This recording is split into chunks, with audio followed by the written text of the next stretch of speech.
Welcome to the Smart Publishing Impact Series. I'm Renée Lautermilch, Chief Editor at Smart Publishing, and this is the podcast where we dive deep into the stories of authors who are changing lives through their books. In each episode, we'll uncover the inspiration behind their work, their journey to becoming an author, and the impact they're making on the world. So if you're passionate about the power of storytelling, make sure to subscribe, rate, and review. Your support helps us amplify these voices and their incredible stories. Let's get started.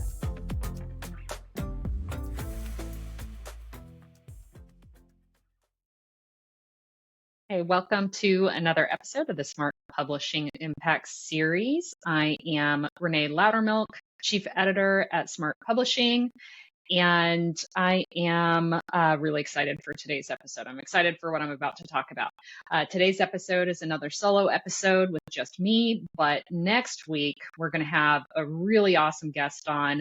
We're going to have the author of Compete to Live, the Everyman's Playbook to Beating Depression on. His name is Jason T. Powell, if you haven't heard of him already. And he is a very, very interesting guy. He's one of these guys who has lived like multiple lives and all the really cool things that he's done. So we're actually going to be recording it tomorrow. So it's going to be really hard to sit on it for another week because I just know that it's going to be a great episode. So make sure that you tune in for that one. You don't want to miss it. So today's episode, what I want to talk about is I want to talk about why write a book. So I know that that seems like a weird question, especially if you're someone who wants to write a book. The reasons to write a book might be really, really obvious. However, we do from time to time get the question of why, like, what are the reasons for writing a book? I would also say that we get a lot of people who have already gone all the way down the path to coming up with their concept and everything. But the driving purpose or the goal of what they're trying to get to through that book hasn't been well thought out. It's just typically something where it's been inspiration or it's been on their heart, but they haven't really thought through what's the goal? What am I trying to get through this book? So I'm going to talk about both today in terms of why write a book. So typically, I like to divide the reasons into three separate reasons. The third one kind of being sort of a dual reason. So maybe you could turn it into four if you wanted to. But branding, business strategy, and impact/passion is how I summarize it in terms of the reasons to write a book. So let's talk about the first one, branding. What are we talking about when it comes to branding? Branding is typically writing a book because you want to establish who you are and what you do, or who you are and how you do it. And I'll explain that a little bit more. Let's go through a couple examples. Let's go through my example of my first book that I wrote. My first book is called Leading Through Love, Throwing Out Everything Corporate Taught You About Leadership and Management. You could consider that a professional branding book. It was branding me as a leader in terms of the way that I like to lead, the way that I lead my teams. And so what it does with the reader is it builds know, like, trust with the reader. The reader comes to expect, or comes to learn what they can expect from me as a human being, as a leader in business. And so that is something that is, again, more of a branding play. We also have another author who owns a fitness business, but he's writing a book that is a bit of a memoir, and it includes his story of how he used to be very overweight, very unhealthy, and got inspired to not just become healthy and fit, but through that journey actually, grew the passion for helping others through fitness, which led to him opening his business. So that is more of a personal branding type play. If he was doing something that was more of the second one I discussed, business strategy, what that might look like instead is like his fitness philosophy. You know, it's a book on how to get fit, how to eat healthy. That would be a little bit more of that business strategy take versus branding. So I got a few facts here that I want to read off from multiple sources. So when we're looking at branding, what are the facts? How does this actually work? So a survey actually revealed that 96% of business professionals experienced a significant positive impact on their business after publishing a book. So that is, you know, you could probably put that and categorize that into the business strategy side. But from a branding perspective, people are wanting to do business with them. It's not just about the nuts and bolts of their business. Know, like, trust is built. And so people feel more comfortable doing business with that person. Increased media exposure. So authors gain more media attention, 63% featured in online magazines, 43% in newspapers, 33% on radio, and 10% on TV. And then speaking engagements. This is a really, really big push for a lot of people who are writing a book. If you want to be a public speaker, you want to be a keynote speaker, you really, really, really have to have a book. It's kind of like a requirement to entrance. So you've got 72% of people who were surveyed who secured speaking engagements due to their books. And 33% of those were actually paid for those events. So I know that you're probably wondering, like, you know, hey, where did you pull this information out of? And so I've got it all in my phone here. So yeah, Forbes, Entrepreneur, and Grammar Factory are the sources for those. So just in case you're a former academic like myself and you're sitting there wondering, did you just make these up? No, I did not make them up. These are actual, you know, data from surveys. Okay, so that's personal branding. Another reason is it's part of the business strategy. You want to create a revenue generating funnel. So we recently had another author who published a book, and he is a franchisor. So he owns an organization where, you know, he's got a couple locations, but there are also people who can buy franchise locations to help to expand that brand.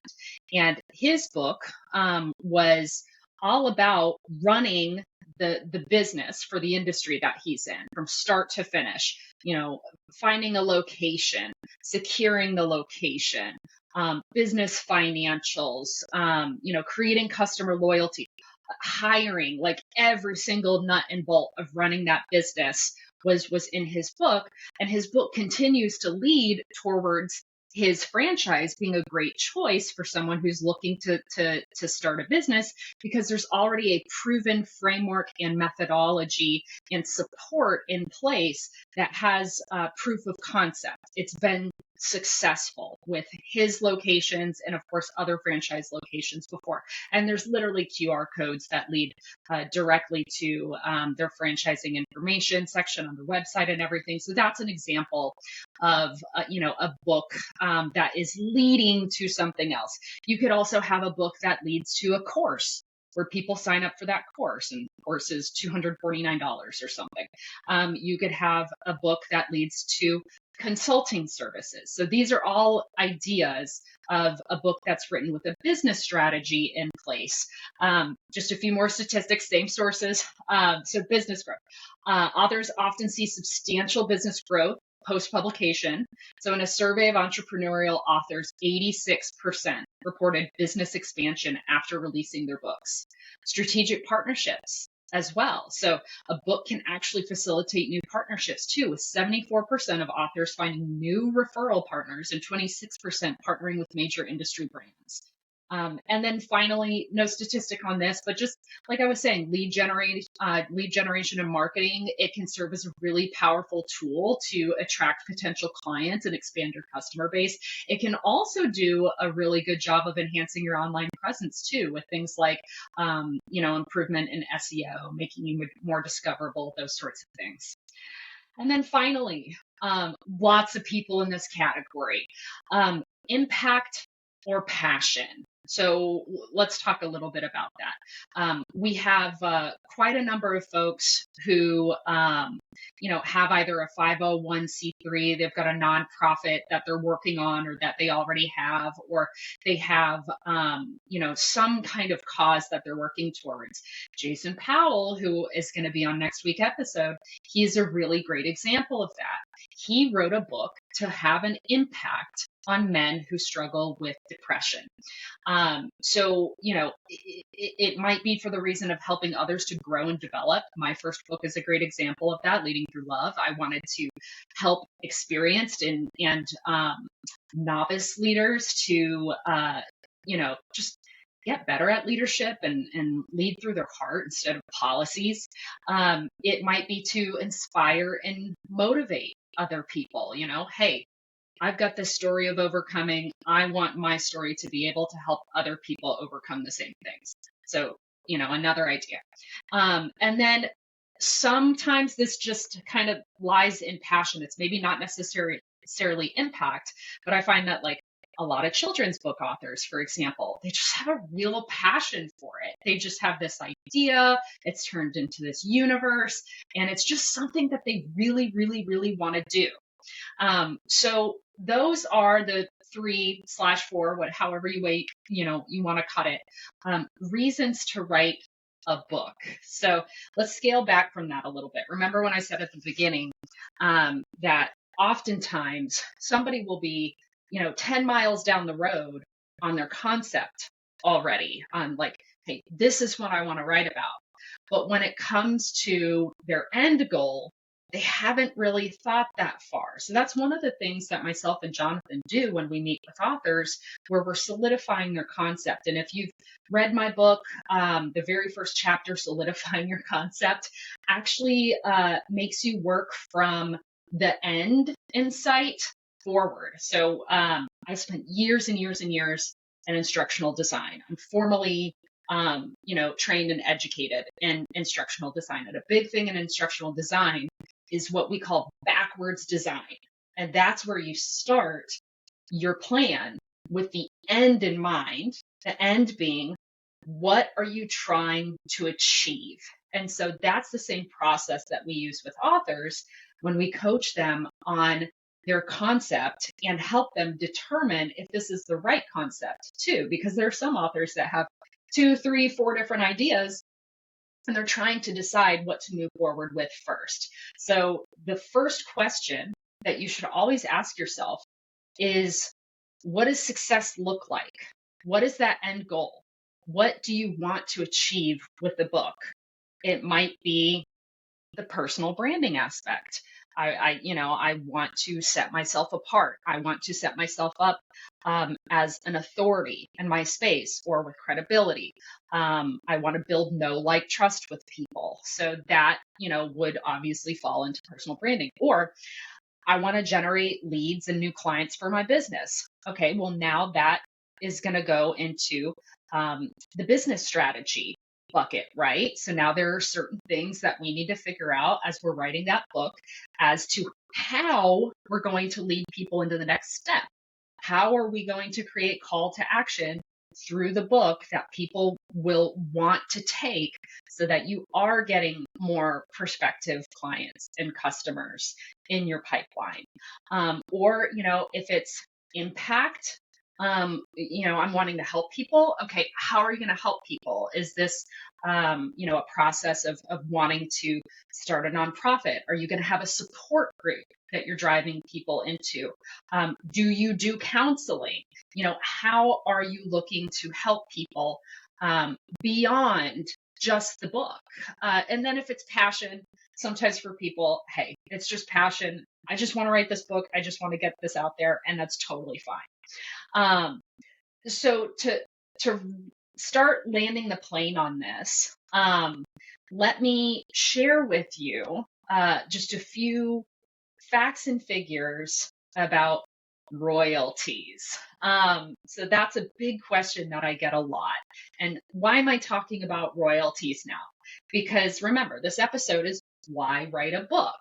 And a lot of people think when they're coming into this that royalties are going to be a really good reason to write a book. Um, I hate to break it to you. They can be. Look, you could be the next J.K. Rowling. You could be the next Stephen King. I'm not going to take that away from you.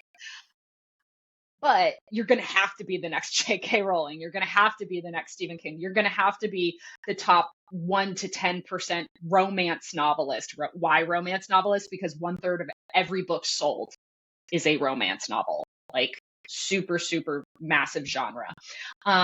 Because you need to sell a lot of books to make a good amount of royalties. So if we look at traditional publishing, which is like HarperCollins, these behemoth giants that, sign an author, take their manuscript and put boohoo's of marketing dollars behind it, the average author, especially the average first-time author, will make less than $10,000 per year in royalties. All right. And that is a book that has one of the giants in the industry with millions of dollars of, marketing funding in their budget. That's one of those folks, right? So, the vast majority of authors, they're not making a living off of their royalties.